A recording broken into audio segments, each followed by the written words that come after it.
The summit of Mount Everest is 29,035 feet above sea level.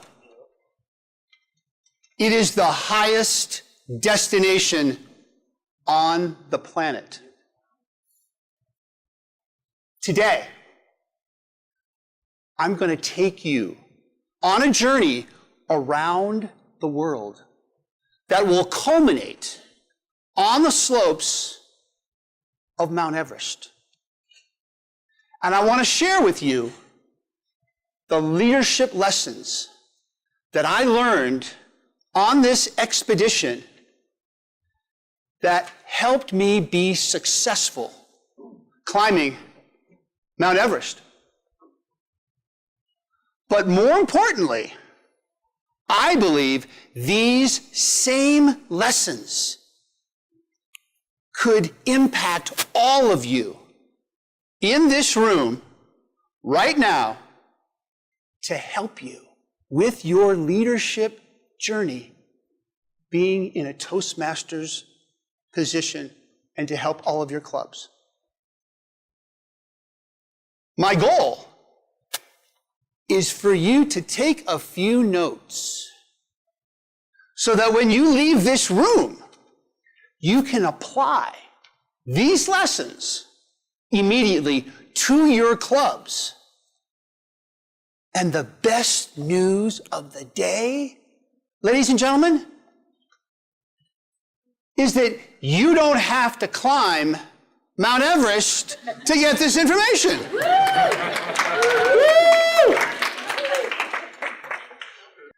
When you go to Mount Everest, it is not about the destination. It is all about the journey.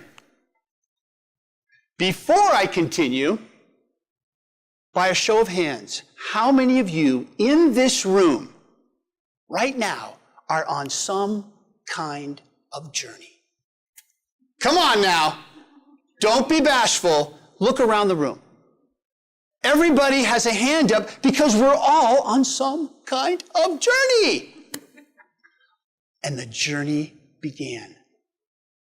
We went from Africa to South America to climb the highest peak in the Southern Hemisphere, Aconcagua in Argentina, 22,873 feet. Highest I had ever been. We were successful. We then traveled to North America in the great state of Alaska to climb Denali in 2008. 20,000-foot peak, 100 miles from the Arctic Circle. Ladies and gentlemen, I will tell you right now, it is a dangerous, epic adventure to be on the top of Denali. But we were successful. Feeling pretty good. We then ventured to Europe to climb the highest peak in Europe, which is not Mount Blanc, much to the chagrin of the French people. The highest mountain in Europe is known as Mount Elbrus in Russia, the Caucasus Mountains, and we were successful. Then we decide to go to the bottom of the earth. We land on this snow-torn desert of a continent known as Antarctica. And we went to climb Vinson Massif in 2016, 16,000-foot peak. We were successful. 5 of the 7 summits all successfully climbed, all without oxygen. I'm feeling pretty good for my next adventure. So in January of 2016, I knew my next adventure would be to climb the highest peak in Asia, which is Mount Everest. And I asked my friends to go with me, and life happens, right? They couldn't join me. I had to go solo to do Mount Everest. And I signed up to be on the 2018 expedition. And if I was successful on Everest, I would conquer my last peak in Australia, known as Kosciuszko, which is like climbing the incline with a 12-pack of Foster's Lager. We'll save that one for last. So sure enough, after that experience, I decided what were the 3 most important disciplines, lessons, rules, whatever you want to call it, that helped me be successful on Mount Everest. The worksheet that you have in front of you is very simple. I'm going to describe these 3 disciplines, and then you can make notes that would pertain to you and your journey and your leadership in a Toastmasters Club. Familiarize yourself with base camp, where we stayed for 8 weeks on the ice and snow. Or acclimate your Toastmaster to the base camp online portal, where they can learn from.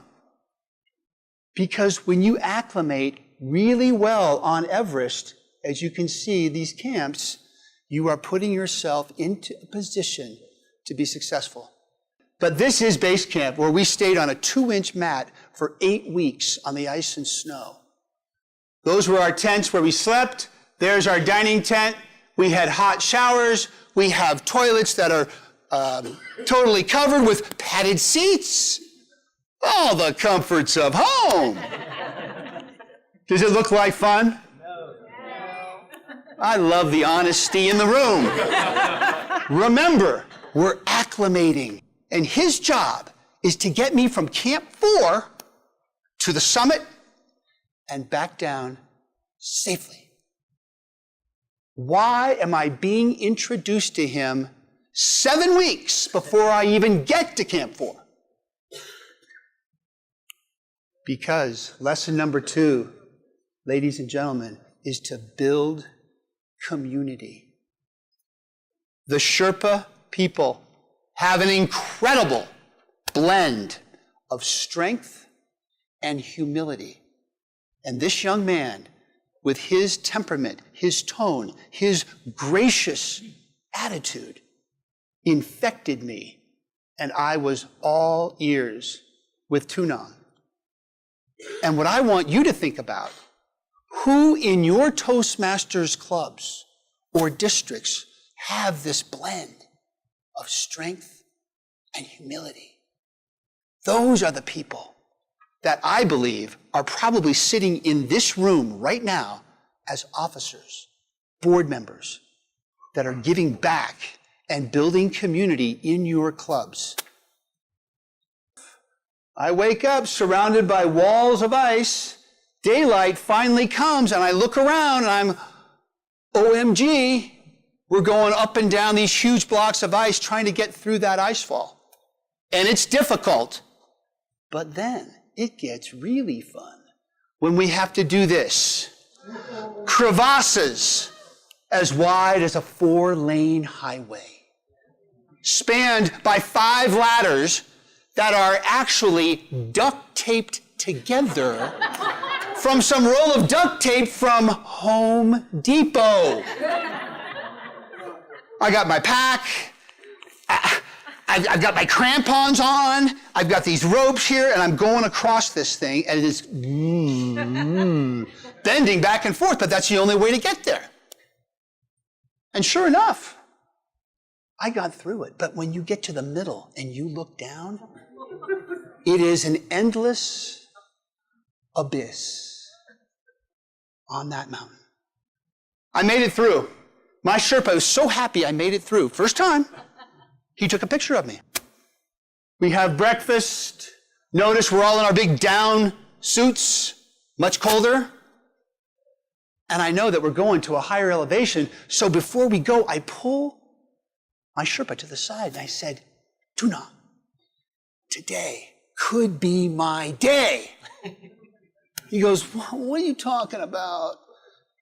On my other climbs, when I got above 21 to 22,000 feet, for whatever reason, I'm not sure, but I felt stronger, better, more clear, better breathing, muscles, you name it. I just felt strong. And he, of course, what does he do?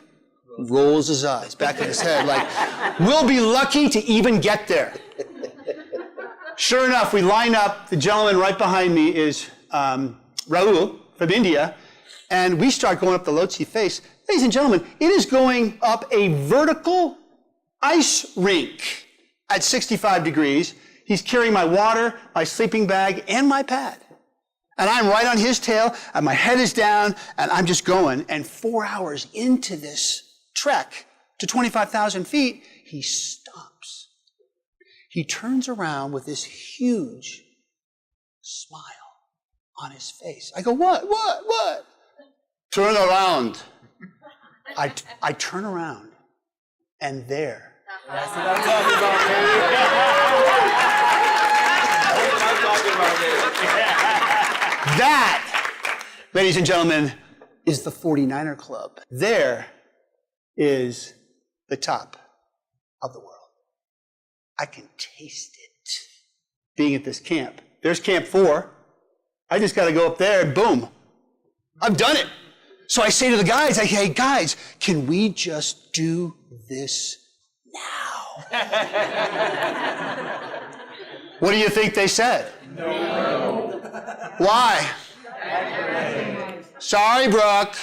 We're not going to do that. We're going to go down to Camp 2, spend the night. We're going to go down to Camp 1, spend the night. Then we're going to go down to base camp, and we're going to spend 5 nights in base camp, because base camp, the pathways, is just like base camp at Everest. You reinvigorate your intentions, your goals, your dreams, and how it's all going to work when you get to the summit. And I can taste it. And I look down, and the tips, the very tips of my pinkies are black. That's weird. I've never had frostbite. They don't hurt.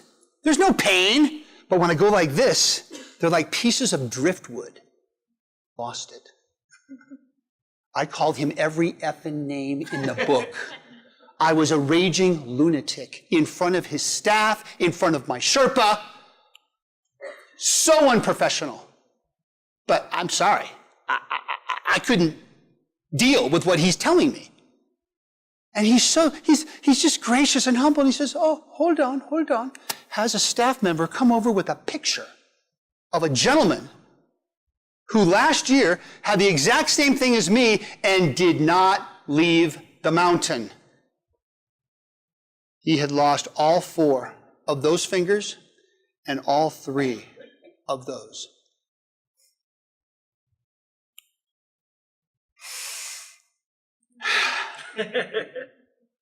That was the moment that I knew this dream is over. I could not go home to my children and my granddaughter without my fingers. During your journeys, whether it be in Toastmasters or wherever, have you ever had a situation where you had to make a decision like that? And how did you overcome it? What did you do to move past it? Because my Sherpa is trying to console me, and I'm still not realizing that I am leaving. And then he says to me, oh, do you have your credit card with you? I go, what are you talking about? I had to charter my own helicopter to come to base camp, pick me up, take me to the hospital in Kathmandu, where the doctors, ER doctors, bandaged both ring fingers and pinkies on my fingers. And then I got the worst news ever. I was told I had to stay in Kathmandu for 4 days and come back to the hospital each day to get rewrapped. And I'm in this dirty, dark, dingy hotel room. All my gear is spread out. I have no phone. I have no internet. I have no Wi-Fi. I have no computer. I have no one to talk to. And I've got these bandages, and I'm lying in a fetal position on my bed, crying my eyes out because I am such a failure, a loser, inadequate, unprepared, you name it. It was my darkest moment. I don't know if this has ever happened to any of you, but it was not a good place for me. And I started to look at my fingers, and I started to move them. And the thing that popped into my head is from all this reading I've done by my favorite author, John Maxwell.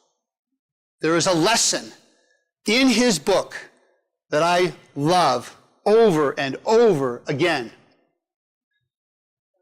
There it is, and I was victorious on 5 of the world's 7 summits. However, I have learned you do not take off your gloves at 25,000 feet on Mount Everest.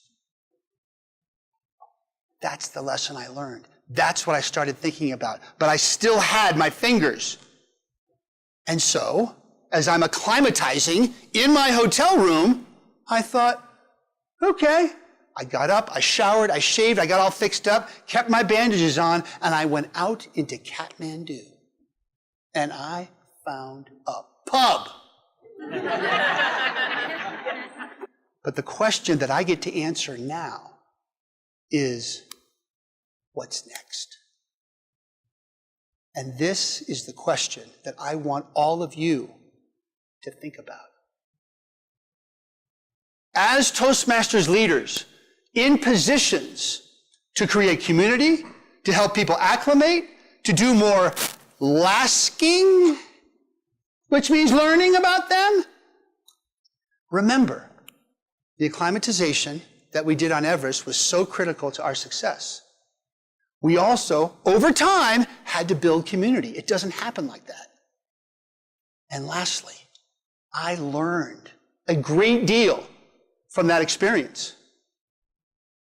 And I believe that all of us, as leaders, not only in Toastmasters, but in our lives, we can take those 3 things and we can apply them, not only to our clubs to help our members, but we can help challenge them. And we can also help them grow. And at the end of the day, we will be much better off, but they are going to see the power and the amazing opportunity that Toastmasters has to offer. Ladies and gentlemen, thank you for being here.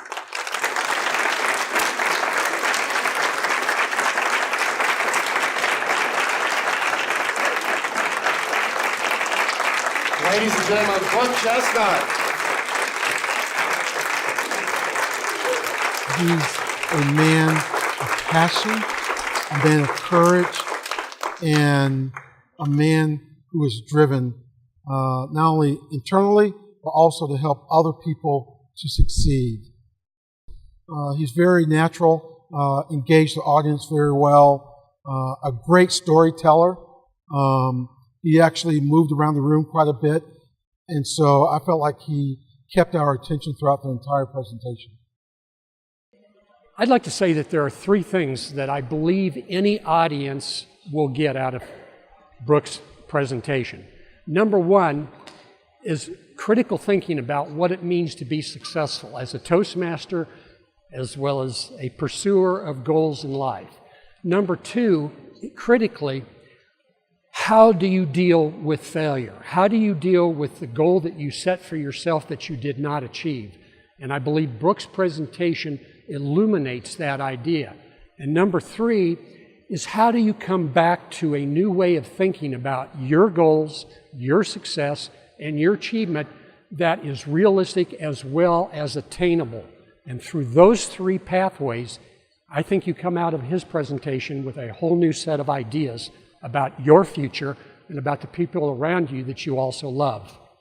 My favorite parts of the presentation included a clarification of how long and persistent Brooke was in achieving the goals that he achieved, with the difficult challenge of aging happening at the same time.